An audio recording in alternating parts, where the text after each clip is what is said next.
What about the return of Nathan Diaz in a bizarre turn of events? The third to last fight on this card is, for some reason, a 5-round fight. Nathan Diaz versus Leon Edwards. Does Nathan have a chance here? It feels like no one's giving Nathan a chance here, DC. Is that silly? Do you think he has a chance? I'm not asking for a prediction. I know you like to sit on the fence. You like to be friends with everyone. But does he have a chance against Leon Edwards? He has a chance. It's very difficult, though. This is about as tough a fight as Nathan Diaz could have taken to come back. But it's 5 rounds because that's what Diaz probably wanted. Nathan wanted a longer fight because it gives him an opportunity to use his cardio as a weapon. But Leon Rocky Edwards is as good as they come. Now, what makes me worried for Diaz is that if you remember the Masvidal fight, yes, he got cut and the fight got stopped. Masvidal was really piecing him up, man. Let's just call a spade a spade. He was getting pieced up. And Leon Edwards, in my opinion, is a much better striker than Masvidal because it's not just boxing. Masvidal is mostly boxing. Edwards can do it all. But Nate Diaz is an absolute star. He's a guy that you buy the tickets for.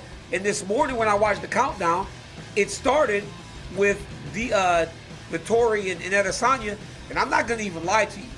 I tried to fast forward all the way to the end to get to the Diaz part because that's what Nathan Diaz does, right? He's the guy that you want to watch. And I'm not going to lie, man. I didn't go through Figueiredo and Moreno.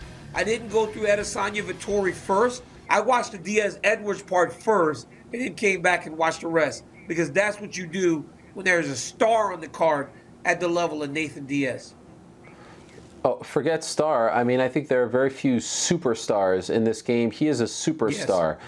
He is must-see TV no matter who he's fighting, no matter where on the card. It's kind of crazy like to even see the tail of the tape there. Like, I can't even believe this fight is happening in 5 days because it just kind of came out of nowhere and they weren't on the same trajectory. And it's also kind of amazing that Nathan Diaz is the only unranked guy on the main card, and yet he actually could get a title shot if he wins this fight. That just speaks to how big of a star he is. Let me ask you about that 5 rounds if I can. Does that change your opinion on the fight at all, or is that just like, is that just like a nice little detail that we like to talk about? Like, basically, if this was a 3-round fight as opposed to a 5-round fight, does anyone get an advantage that it's now a 5-round fight as opposed to a 3-round fight?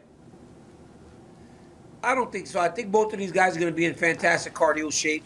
I think Leon Edwards is ready for a championship level fight. You got to remember, this is a guy that's won 8 fights in a row and then has a no contest against Bilal Muhammad, where he looked fantastic in round 1. So these guys will be in shape. Nate will try to use his cardio as a weapon as he does on many occasions, but he has to withstand the early portion of the fight.